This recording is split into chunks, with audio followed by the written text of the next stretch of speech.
자, 이어서 동학농민운동 한번 제대로 살펴볼 수 있도록 합시다. 자, 아까 첫 번째 방공령에서 외교에 대한 어떤 컴플레인을 무릅쓰고 할 정도로 지금 농민들의 삶이 굉장히 어려워진 상황이었는데 이 와중에도 탐관오리들이 날뜁니다. 그래서 결국 고부라는 지역에서 첫 번째 농민 봉기가 일어나거든요.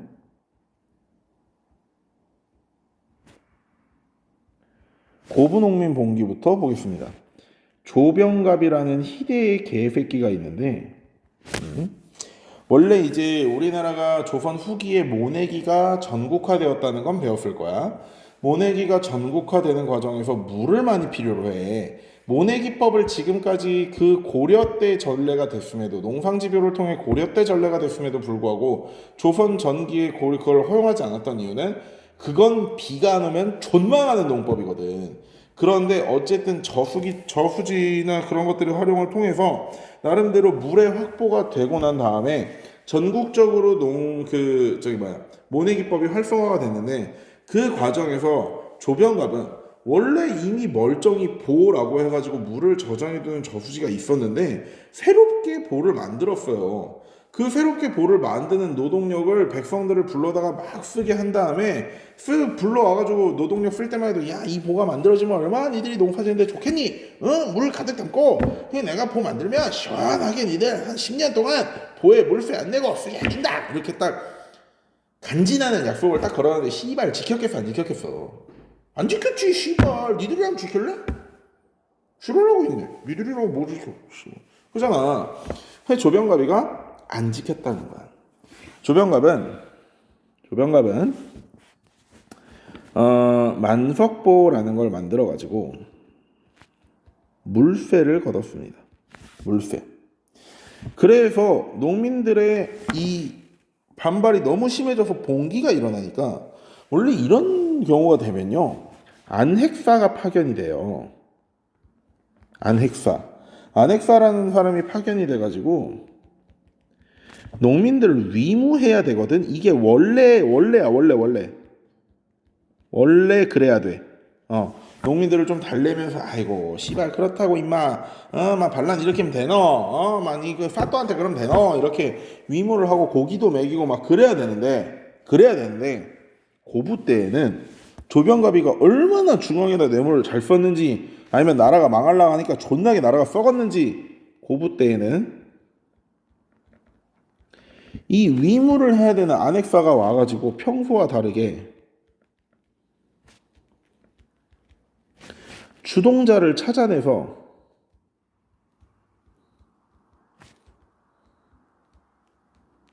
처벌을 한 겁니다.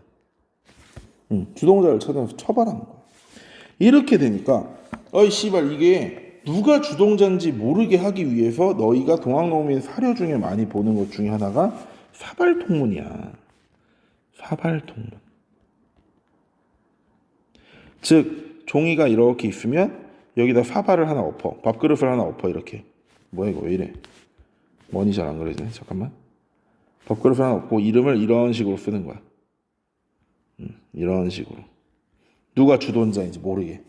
이게 사발통문이거든. 어쨌든 자, 사발통문을 만들고요. 자, 그래서 첫 번째 봉기가 이루어집니다. 첫 번째 봉기가 자, 고부농민 봉기 이후에 1차 봉기. 자, 1차 봉기가 이루어져가지고 어디서 이기냐면 황토현.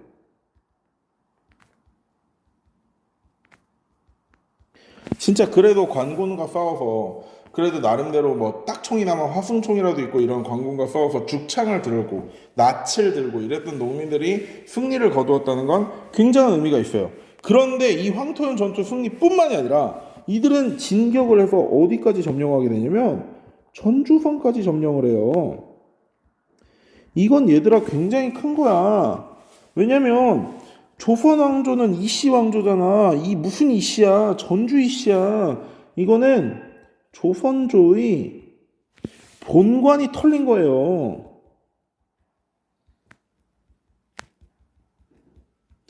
그럼 조선 왕조 입장에서도 씨발 좆됐다라는 생각이 들어 안 들어? 들잖아.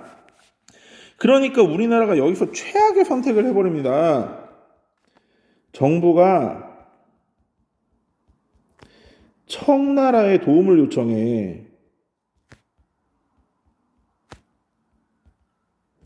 그런데 문제는 무슨 조약이 있었더라?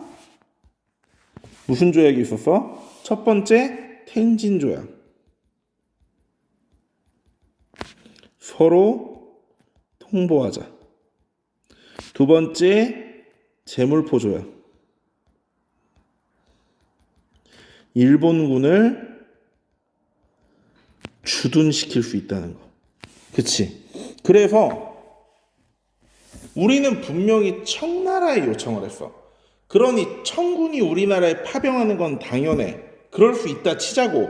그런데 청나라가 텐진 조약 때문에 일본에 숑숑숑 하고 쪼아버렸고, 일본 입장에서는 그렇다면 우리는 제물포 조약에 의거해서 우리나라의 시설을 수호하기 위해. 제물포 조약이 언제 맺어진 거였지? 위로 올라가 보자. 제물포 조약이 언제 맺어진 거였어? 여기 있잖아. 아이고 미안. 빨간색. 여기 있잖아. 군대 파견을 하는 거. 군대를 왜 파견했어? 이때 이모군란 때 이들이 일본 공사관을 습격하는 바람에 일본의 어떠한 시설이나 인민들을 지키기 위해 백성 그 군대를 파견할 수 있다라고 이미 조약을 걸어놨었잖아. 그러니까 그걸 빌미로 텐진 조약과 제물포 조약을 빌미로 청군이 파병했는데 일본군도 파병하는 상황이 와버린 거야. 이러니 동학농민군도 우리나라도 헐 시발 좆됐다라고 얘기를 하는 겁니다. 그래서 급하게 화해를 합니다. 그게 전주화약이야. 전주화약. 그래서 전주화약의 내용은 대표적으로 패정개혁안,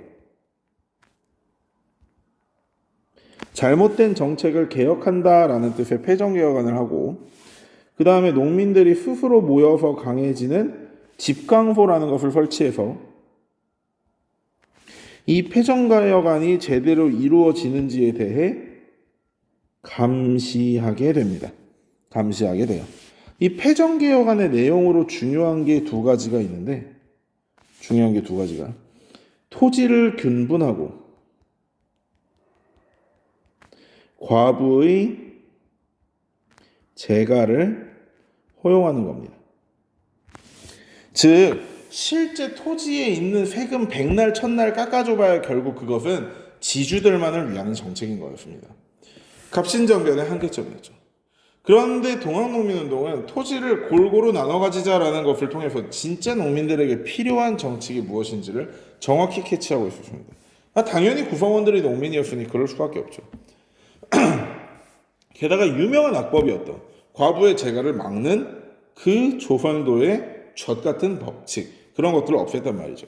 이게 왜 그러냐면 적지 마세요. 적지 말고 그냥 마음 편하게 들으세요. 과부 재가 이야기는 옛날 조선이 얼마나 심각한 나라였냐면, 세종대왕님께서 족같이 한 것 중에 하나이기도 한데 삼강행실도 이런 거 만들어가지고 충효 이런 것을 근본화하고 강조하려고 했잖아.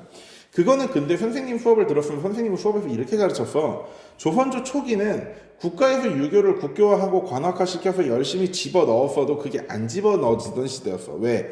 이미 조선왕조에 있던 사람들은 기존 고려왕조 500년 동안 불교인으로서의 어떤 삶을 살아왔던 사람들이니 유교적인 입장을 집어넣어봐야, 아무리 집어넣어봐야 뭐가 들어가지가 않으니까. 왜? 어떤 정책이나 또는 어떤 정신적인 문제가 그곳에 완벽히 파고들기 위해서 100년이라는 시간이 필요하다고 해.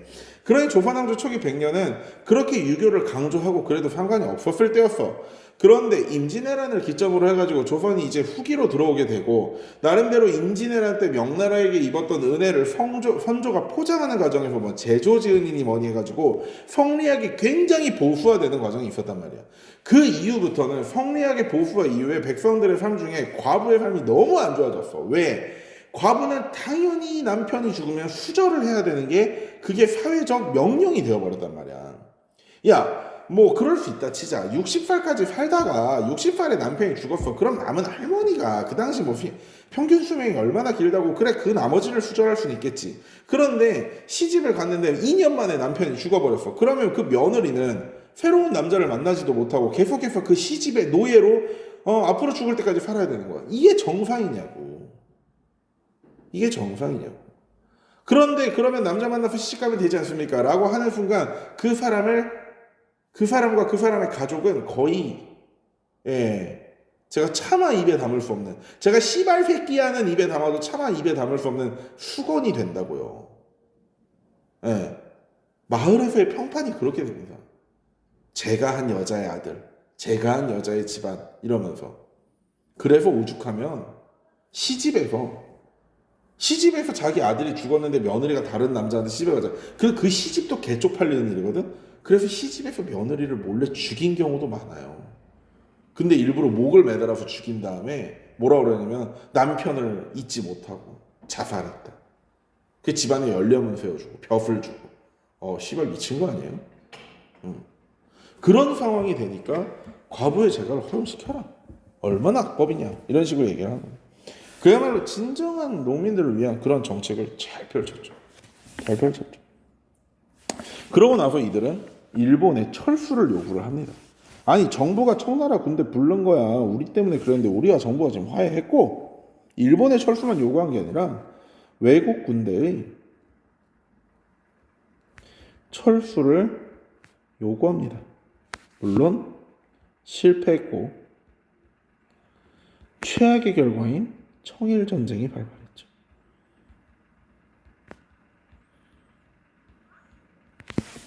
최악의 결과인 청일전쟁이 발발했습니다. 동학농민운동은 이제 2차 운동도 있습니다. 2차 운동을 할게요. 자, 넘어가서. 자, 동학농민운동의 2차 운동 한번 가볼까요? 2차 운동 가보겠습니다. 자, 동학농민운동의 2차 운동 볼게요. 아까 그 일본의 양국 군대의 철수를 요구를 했지만 일본은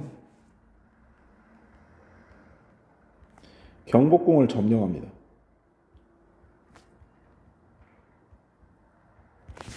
경복궁을 점령해요. 그래서 동학의 2차 봉기가 일어나지만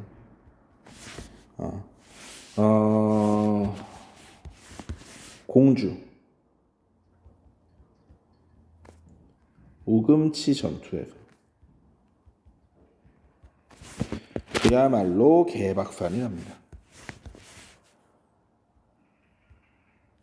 그리고 전봉준이가 여기 순창에서 잡히게 되죠. 그게 전봉준 장군 피체지입니다. 동학 2차 봉기 때에는 기존의 남접뿐만이 아니라 북접과 남접이 전부 왔어요. 북접의 손병희와 남접의 전봉준이가 힘을 합쳤죠. 이때는 1차 봉기 때에는 북접은 오지 않았었습니다. 남접만 왔었어요. 자, 그러고 이제 청일전쟁 같은 경우는 당연히 경복궁을 점령하고 청나라를 버스트 치면서 일본이 여기서도 기습 공격을 했거든. 청나라 함대를 기습 공격했거든. 이 새끼들은 아주 기습이 말 안 하고 때리는 게 아주 그냥 뭐 국가적 특기야. 수발 야비해. 어쨌든 자, 일본은 여기를 때려버린 다음에 청나라와 일본이 치고받고 싸웁니다. 미안해.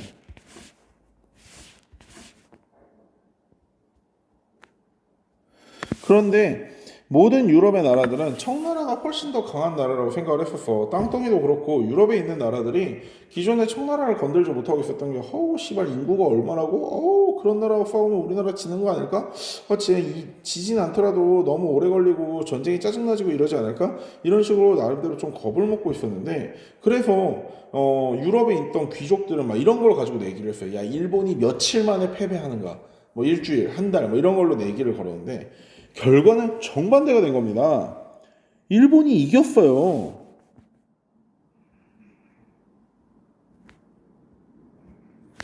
일본이 승리하게 되고 시모노세키 조약을 통해서 두 가지를 약속받게 됩니다. 첫 번째, 조선에 대한 우위를 인정받고 두 번째, 요동반도를 할양하라는 거죠. 할양이 뭐냐면 빌려가겠다. 그냥 말이 좋아서 빌려간다. 뺏어간다는 소리입니다. 요동반도 내놔 이거였습니다. 요동반도를 내놔. 자, 그렇게 되니까 이제 갑오개혁에서의 변화가 생기는데, 자, 우선 자 순서가 있는데 제일 먼저 갑오개혁의 1차 갑오개혁은 청일전쟁이 한창일 때 생긴 겁니다. 자, 우선 1차 갑오부터 보겠습니다.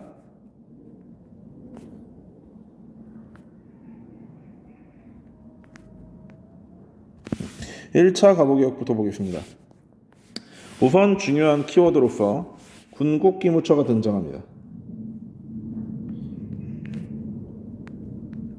군국기무처를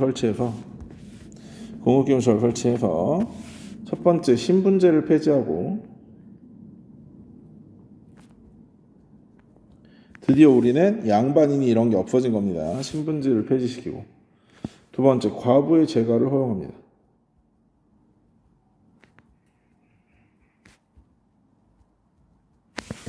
과부의 재가를 허용합니다. 오, 굉장히 훌륭한 거예요. 한 요 두 개 정도만 외우면 돼요. 선생님 필기는 이렇게 쓰고 교과서에는 좀 더 자세하게 나올 텐데 그 교과서 한번 읽어볼 때 선생님이 좀 더 자세히 설명을 해줄게요. 그런데 요 사이에 무슨 일이 있었냐면 요 사이에 청일전쟁에서 일본이 승기를 잡습니다.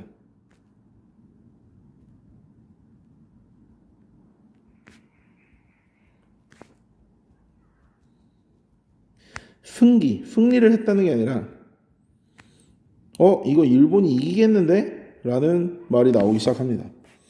자, 그렇게 되니까 2차 갑오개혁 때는 일본의 영향력이 강해질 수밖에 없는 겁니다.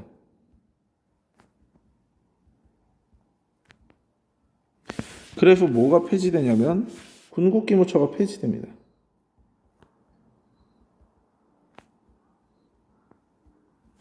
예, 군국기무처가 폐지되고요. 홍범 14조를 발표하고 교육을 굉장히 강조시킵니다.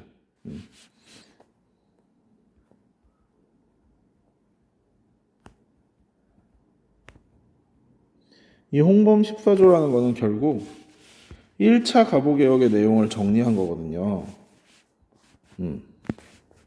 1차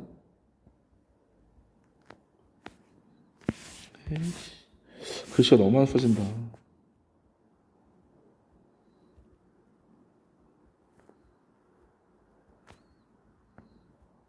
1차 갑오개혁의 내용을 정리한 거고 그게 홍범 14조고요. 두 번째, 교육을 굉장히 강조하는데 이 교육 강조라는 걸 그냥 조용히 단순하게 받아들이면 안 돼요. 왜? 우리나라가 너무나 기초교육이 안 돼 있으니까 기초교육을 시켜서 한국인을 부려먹기 위한 겁니다. 왜 일본이 우리나라한테 좋은 일을 해주겠어? 이 교육을 강조하는 건요, 한국인을 써먹기 위해서입니다.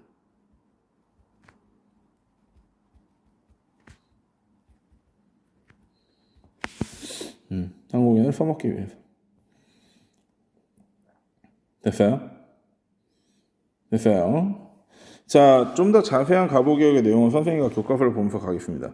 그런데 일본이 아까 이 요동반도를 할양해 가니까 이거에 대해서 빡친 양반이 한 분 계십니다. 내내 거문도서관 때부터 뭐를 노리고 있었던, 부동항을 노리고 있던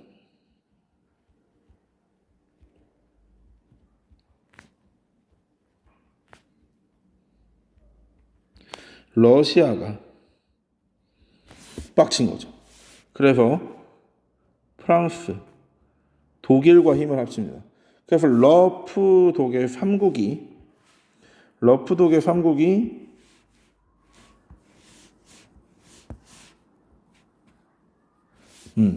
이 요동반도를 가져가는 문제에 대해서 태클을 겁니다. 태클을 걸어요. 그래서 일본은 어쩔 수 없이 뭐를 반납해? 일본은 어쩔 수 없이 요동반도를 중국에 반납합니다. 그리고 러시아는 그 대가로 나름대로 요동반도에서 중요한 도시 중에 두 개를 이제 그 대가로 받아가게 돼. 요동반도 전체를 뺏기는 걸 내가 막아줬으니까 두 개만 나한테 내놔. 그래서 거기다가 이제 러시아 군대를 주둔시킵니다. 어휴 씨발 일본은 이제 타겟팅이 바뀌었죠. 아니 간신히 청일전쟁 해가지고 조선에서 청나라의 영향력을 없앴나 했더니 누가 등장했어? 러시아가 등장해버렸잖아. 그지? 반대로 러시아 입장에 그러니까 조선 입장에서는 우와 씨발 우리가 그렇게 큰 형님으로 모시던 청나라를 일본이 존나 개작살 냈는데 오? 그런 일본한테 힘 한 번 꽝 줬더니 일본이 뭔가를 토해내고 가네? 러시아 짱짱맨이네? 라는 생각이 드는 겁니다. 그래서 당시 한국의 정권을 잡고 있던 민씨 일파가 러시아가 뿅 가가지고는 민씨 일파가 칠러 정책을 펼치는 거예요. 야, 그러고 나니까 일본은 그렇게 전쟁해가지고 우리나라에 대한 어떤 영향력을 강화시키려고 했더니 그거를 홀라당 러시아 곰탱이들이 먹게 생겼잖아. 그래가지고 민씨 일파의 대가리이자 조선의 국모였던 그리고 조선의 국민 시향년이었던 민비를 죽여버리는 만행을 저지릅니다. 을미사변은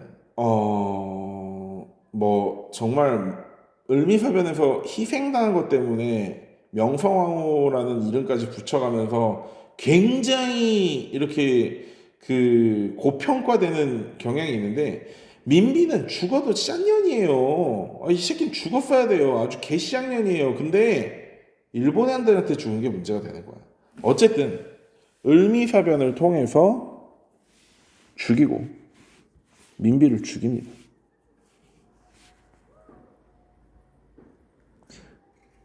그리고 이거를요 흥선대원군에게 뒤집어 씌우려고 그랬어.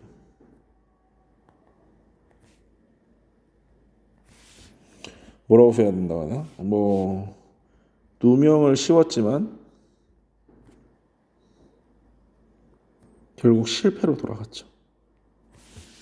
흥선대원군에 누명을 씌웠죠. 사실 뭐 여기서 이제 김구의 치아포 사건이라든지 이런 것도 나오긴 해요. 근데 이제 이 애들은 조금 백범일지를 읽어서 알겠지만 잠깐만 근데 너희도 아마 정리쌤하고 백범일지 읽었었을 것 같은데? 그러면 이제 치아포 사건에 대한 이야기를 좀 알겠네.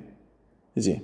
그러니까 김구가 백범일지에서 치아포 뭐 김구 까자는 게 아니야. 선생님 김구 굉장히 존경하는 사람이고 솔직히 1920년대 후반에서부터 45년까지 임시정부가 지속될 수 있었던 99%의 공은 저는 김구한테 있다고 생각하는 바입니다. 진짜로. 그런데 이 상황에서 김구는 젊은 혈기로서 좀 막 나갔던 점이 있다는 걸 확실히 인정할 필요가 있어요. 백범일지에 따르면 김구는 치하포라는 곳에서 적지 마라. 적지 않을 거니까 보라색으로 하자.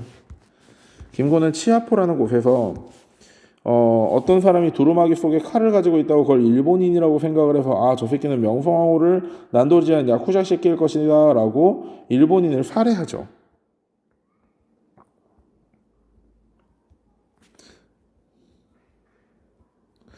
그런데 실제로 그 일본인은 야쿠자가 아니라 상인이었고 김구는 사형 선고를 받게 되는데 그러니까 이 일본인이 상인이라는 건 거의 100% 증명이 된 겁니다. 김구는 실제로 명성황후를 때려 죽였던 그 야쿠자를 잡은 게 아니에요. 어쨌든 사형 선고를 받게 되는데 이거를 고종이 사형 선고 직전에 전화를 통해서 살려줬다고 하죠. 그런데 이 당시에 실제로 전화가 설치되지 않았었습니다. 이거보다 2년인가 3년 뒤에 설치가 돼요. 그래서 이제 뭐 백범일지의 내용이 틀릴 것이다. 김구가 그냥 좀 썰 좀 풀었다, 뻥 좀 쳤다 이렇게 되는데 뭐 실제 여러분들에게 판단은 여러분들이 하고 자, 세 번째 을미개혁을 보겠습니다. 을미개혁. 을미개혁은 다른 말로 3차 가보개혁이라고도 합니다. 그래서 가보개혁은 1차 가보개혁, 2차 가보개혁, 3번 3차 가보개혁도 있습니다.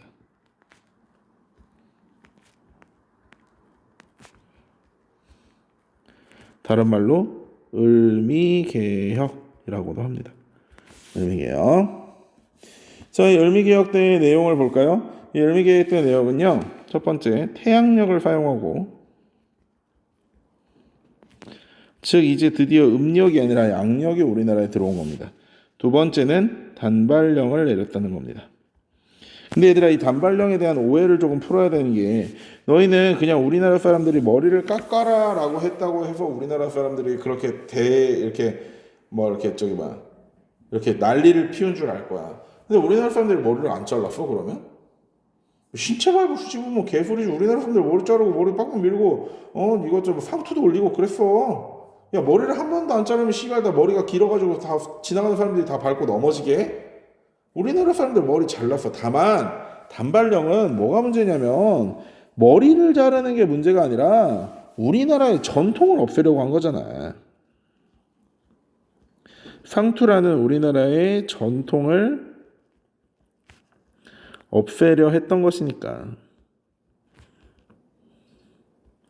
그래서 반발이 심했던 거지. 이해됩니까? 자, 어쨌든 을미사변과 단발령의 영향으로 을미사변과 단발령의 영향으로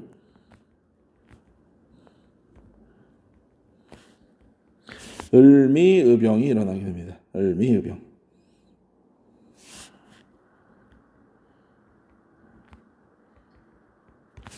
됐나요? 그래서 이제 더 이상 불안에 떨던 고종은 씨발 왕비도 죽였으니 그 다음은 내 차례 아닐까라고 불안에 떨던 고종은 결국 러시아 공사관으로 거처를 옮깁니다. 이게 바로 아관파천입니다. 아관파천. 자, 좀 정리를 해보면 동학농민운동은 다음의 의미를 가지고 있습니다. 여러분들 지금 이제 선생님이 한 호흡을 가져가기 위해서 아관파천까지 하고 다시 동학농민운동을 살펴보는데 이모군란은 반외세적이었어요. 여러분들이 생각을 해보면. 그쵸? 반외세적이었습니다. 갑신정변은 여러 가지 개혁안을 제시하면서 반봉건적이긴 했죠. 그런데 반대로 외세에 대한 것을 제대로 뭔가 캐치하지 못했습니다. 이모군란은 반대로 외세는 잘 몰아냈다고 생각이 되지만 무언가 새로운 정책들을 가져올 수 없었죠. 그런데 그렇게 갑신정변 때 사람들이 무식하다고, 그 주도자들이 무식하다고 무시했던 농민들이 일으켰던 동학농민운동은 반봉건과 반외세의 성격을 모두 띠고 있습니다. 그리고 실제로 나중에 갑신정변을 일으켰던 서재필이 돌아와서 만든 독립협회, 그 독립협회에서의 독립신문 안에서의 활동들도 절대 우리나라의 백성들은 무지하거나 관심이 없거나 그런 게 아니라 생각했던 것보다 훨씬 더 성숙하고 훌륭한 모습을 보여주고 있어요. 그건 어떻게 보면 우리나라의 민족성이 아닐까 선생님은 그런 생각이 듭니다. 코로나가 엄청나게 퍼지고 있는 상황에서 선생님도 초창기엔 분명히 정부의 코로나 정책이 굉장히 잘못됐고 외국인을 막았어야지 왜 이러지 않았느냐라는 생각을 했지만 지금 다른 나라가 코로나에 의해서 작살나는 걸 보면서 우리나라는 정말로 코로나에 대한 대응을 잘하고 있다는 생각이 듭니다. 이런 식으로 온라인 강의를 하면서까지 여러분들의 수업권을 보장해주는 한편 등교를 막으면서 이런 2차 감염, 집단 감염들을 많이 제거를 하고 있고 또 백성들조차, 국민들조차 이러한 불편이나 분명히 불편하고 힘들 템에도 불구하고 열심히 참고 이겨내는 이러한 모습들은 단순히 동학농민운동뿐만 아니라 그 이전에 의병들이 일어나서 왜군을 물리치고 그 이전에도 이제 백성들이 직접 몽고군을 무찌르고 그랬던 것들을 생각해보면 대한민국에 살고 있는 이 한반도에 살고 있는 이 어떠한 백성들은 나라가 위기에 처하고 국난에 처했을 때 굉장히 각성하여 일어나는 어떤 그러한 성격이나 습성을 가지고 있는 것 같아요. 자신 있는 한국인으로서 자부심을 좀 가지도록 해보고 어차피 한 차씩 차리니까 이 2개 올릴 거라서 이번 타임에 한번 끊고 다음에 이거 이권 침탈하고 이제 저항운동 영역까지 가서 다음 시간에 경술곡치까지 마무리해서 요 학습지를 끝내보겠습니다. 여러분 고생 많았습니다. 안녕.